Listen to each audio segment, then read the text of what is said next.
Calculation करते जाइए। जो आदमी 25 साल 30 साल 40 साल नौकरी की है, यहाँ तक कि 58 साल में रिटायर वाली बात होती है, रिटायरमेंट होने की, तो उस उनके सारे पैसे वापस होने चाहिए ना। अब पैसे ना वापस हो, पैसे।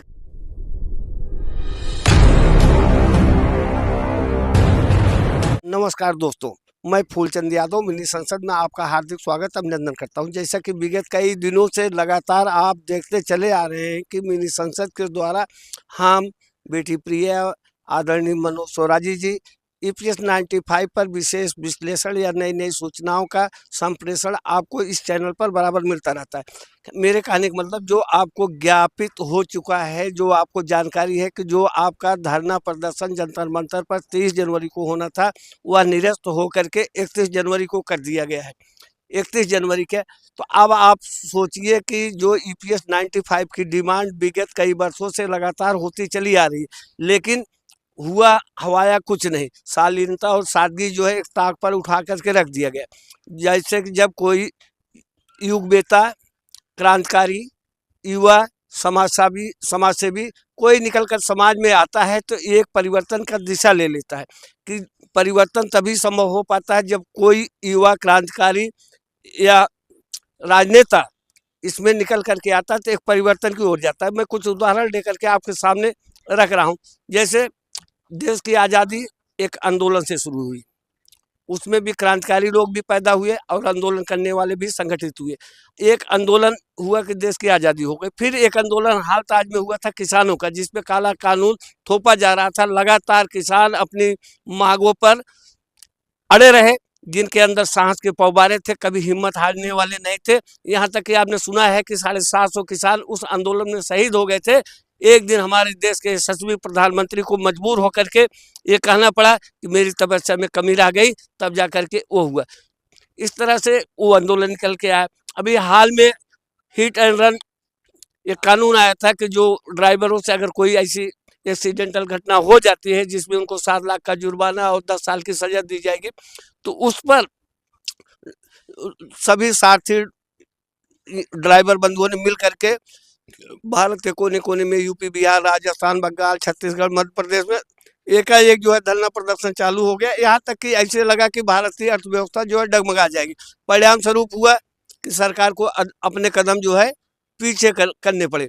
तो इसलिए आपको आपको अपनी मांगे मनवानी है तो सरकार से आपके शालीनता और सादगी का कोई उदाहरण नहीं मिलता है कि लगातार आप सब 8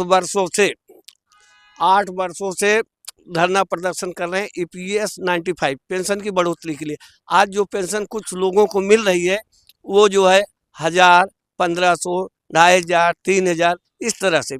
आप बताइए, जो लोग देश के निर्माण में अपनी पूर्ण सहभागिता निभाए और देश को ऊंचाइयों तक अभियंता का क्षेत्र रहा हो या सांख्यिकी का क्षेत्र रहा हो या कृषि का रहा हो या मैन्युफैक्चरिंग का कोई प्रोग्राम रहा हो, तो उसमें आपने दिन रात मेहनत किया।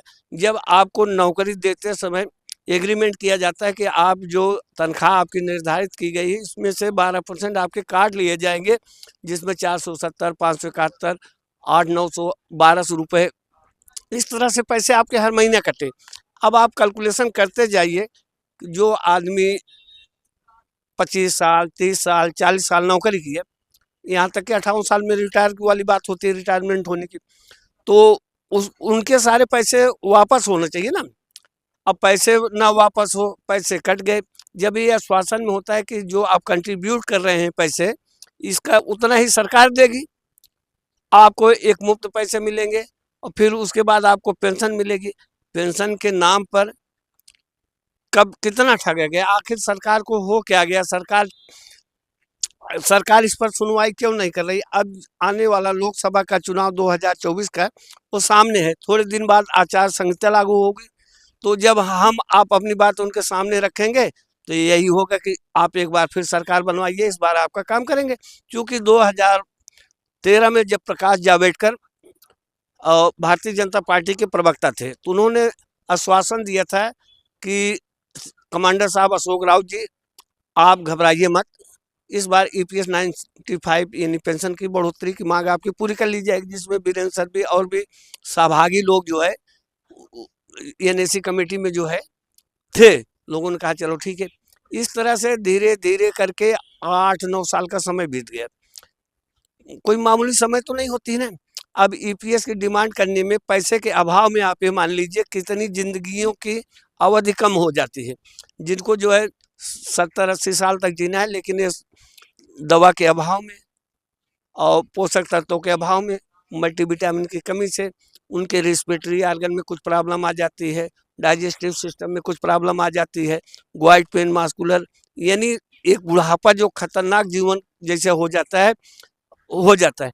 अगर लोग आर्थिक मदद लेना चाहेंगे किससे? अपने बेटे से, अपने बच्चों से, नाते रिश्तेदार से लेंगे। जब आर्थिक रूप से आप ही संभल नहीं रहेंगे तो आप क्या कर सकेंगे?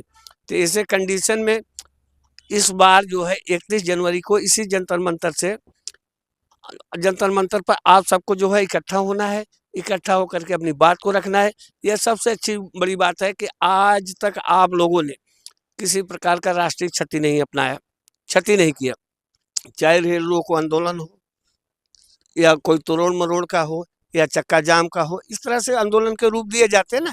लेकिन जो उम्र की एक तरीका है कि इस उम्र में हम अपराध नहीं करते हैं, कोई युवा जोश तो है नहीं।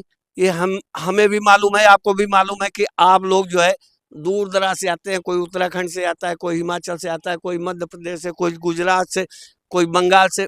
मतलब ईपीएस पेंशनरों की संख्या जो है 75 लाख से है, 75 लाख है। इन 75 लाख लोगों को सरकार के पास धनाभाव नहीं है। ईपीएफओ कार्यालय में जो संगणक गणित करके रखा गया है, कैलकुलेशन करके रखा गया, वो तो काफ़ी पैसे, लेकिन ये पैसे गए कहाँ? आज एनएसी कमेटी वाले पूछते हैं कि ये हमारे पैसे कहाँ गए? अब रामराज आ गया है, रामराज आ गया है तो रामराज में क्या कोई भूखा मरा है क्या? क्या कोई दवाई के लिए परेशान हुआ है क्या?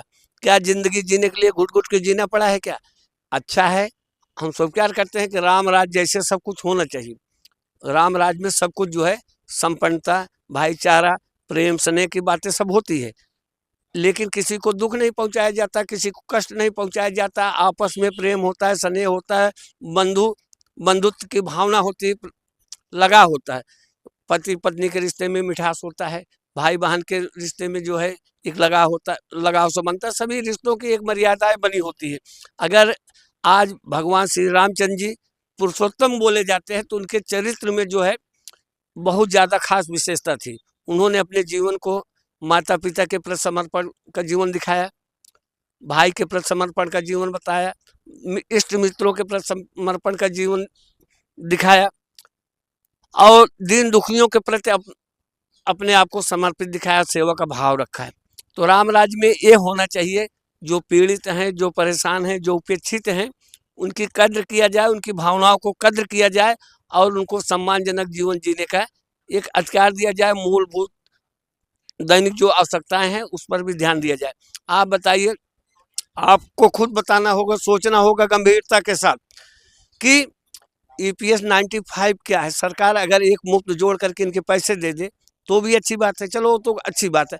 अब आप जब इतनी उम्र के पड़ाव में पहुंच गए, जीवन के आखिरी दिनों में आ चुके हैं, तो क्या आपको नहीं लगता है कि हमारे सामने जो व्यवस्था है, 50 साल में उम्र में आदमी को तमाम बीमारियां पीछा करती है। ये बात सत्य मान के चलिए, जब आदमी 50 साल का हो जाता है, पहले तो 50 में बीमारियां पीछा करती थी, यूँ मान लीजिए आज के समय में 40 साल में ही आदमी को तमाम तरह की बीमारियां पीछा करने लगती है। सबसे पहले आदमी डायबिटिक होने लगता है, यूरिनल प्रॉब्लम आने लगती है और उसके बाद उसके ब्लड में टीएलसी डीएलसी में तमाम इन्फेक्शन आने लगते हैं, ब्लड डिक्रीज होने लगता है, एनीमिया का भी शिकार हो जाता है, ग्वाइट पेन हो जाता है, लीवर फंक्शन डिसऑर्डर हो जाता है, किडनी फंक्शन डिसऑर्डर हो जाता है।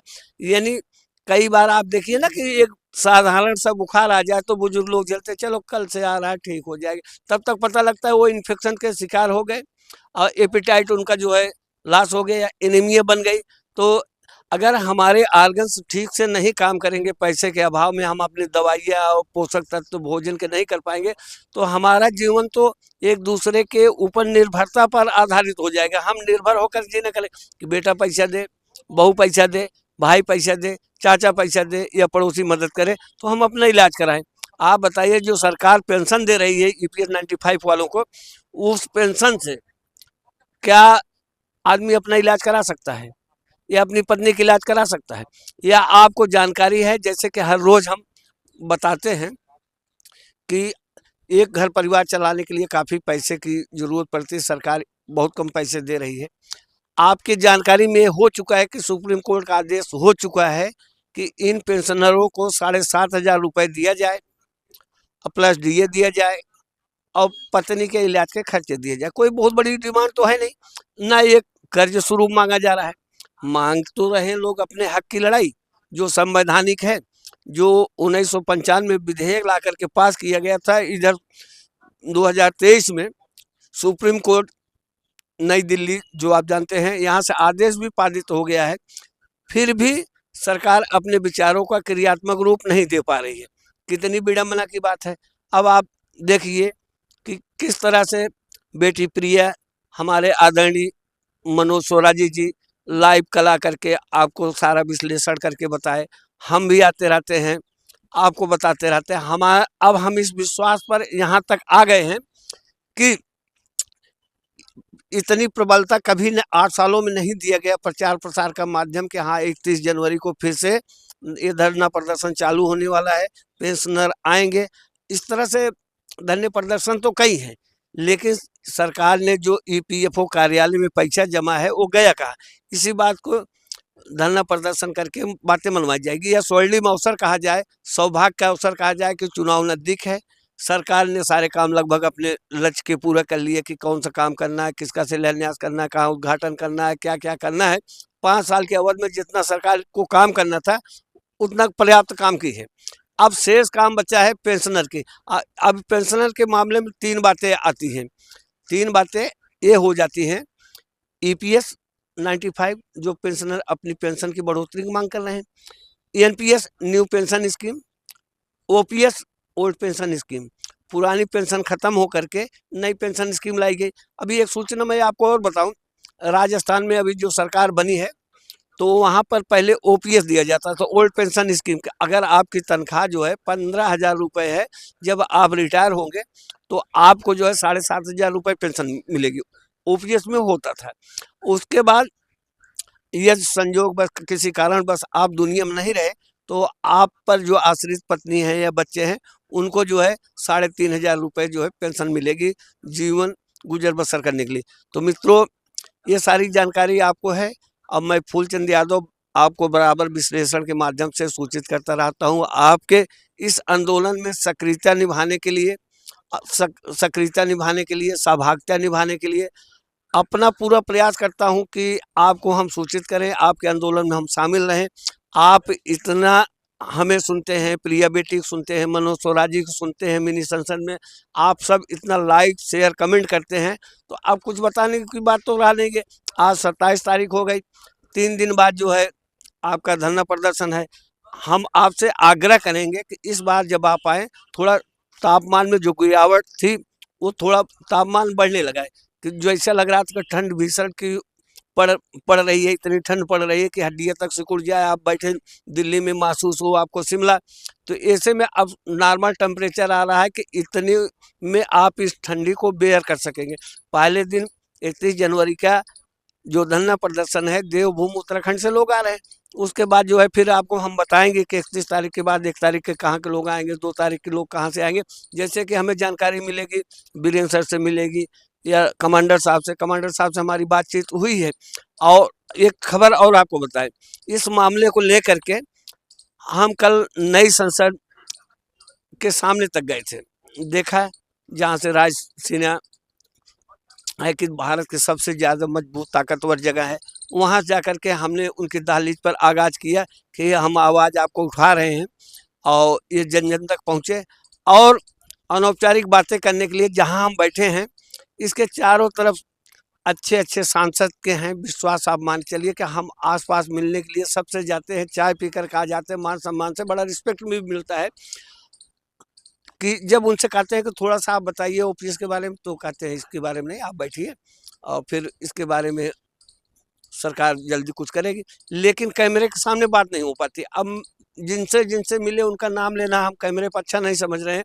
आपकी लड़ाई लड़ने के लिए हम कई कई सांसदों से मिले हैं, मंत्री से मिले हैं। जैसे कि आप 20 बार जो है श्रमिक कार्यालय में बैठकें कर चुके हैं और 2 बार प्रधानमंत्री से मिल लिए हैं, हेमा मालिनी से मिल लिए ना। इसी तरह से हम इस रोड से निकले तो उस रोड से निकले तो जिधर से निकलते हैं ना दिखाई पड़ते हैं तो गाड़ी रोक करके होता बात कर लिया जाए। तो फिर लोग कहते हैं या नहीं है, कल आइए। ऐसे टाइम लेकर के हम मिलने कई बार कोशिश किए कि आपका हम किसी की स्टेटमेंट या कोई बात हम आपको सुनाए। 1-2 दिन आप सब्र रखिए, सांसद भी आएंगे, मंत्री भी आएंगे, कैबिनेट स्तर के भी मंत्री आएंगे, राज्य मंत्री और श्रम मंत्री, सबसे बात हो जाएगी। आप अपने आत्मबल को बढ़ाइए और तन की छीड़ता को आप दूर करिए, पूर्ण आत्मविश्वास के साथ जो है अपनी यात्रा को जो है मंगलमय करते हुए जंतर मंतर जो है पधारने की आप कोशिश करें। हमारी बहुत सारी शुभकामनाएं हैं और आपके पास सिंपैथी बहुत ज़्यादा है कि 31 तारीख को आप लोग आएँ तो हमारी तरफ से बहुत आप सबका आने की यात्रा भी मंगलमय हो, सुखद भी हो। आप लोग आइए यहाँ पर, हम प्रिया बेटी, मनोज सोरा जी सब मिल करके जो कुछ होगा सहयोग भी करेंगे और आपकी बातों का संप्रेषण के तौर पर दूर तक फैलाने की कोशिश करेंगे। हौसले बुलंद रखिए। अगर आपके जीते जी सोचते ही आप अंदर से टूट गए हैं या कमजोर हो गए हैं तो कुछ कर नहीं सकते। आप अपने मनोबल को हाई करके आइए, ठीक है। परिणाम चाहे जो भी हो, लेकिन युद्ध बड़ा भीषण होगा, संग्राम बड़ा बढ़िया होगा, युद्ध बड़ा भीषण हो, परिणाम कुछ भी हो। इसलिए मैं चाहता हूँ मिनी संसद को बार बार धन्यवाद, आप सबको धन्यवाद, बहुत बहुत सा थैंक्स। मिनी संसद, मनोज सोरा जी, प्रिया बेटी एंड EPS 95। थैंक्स।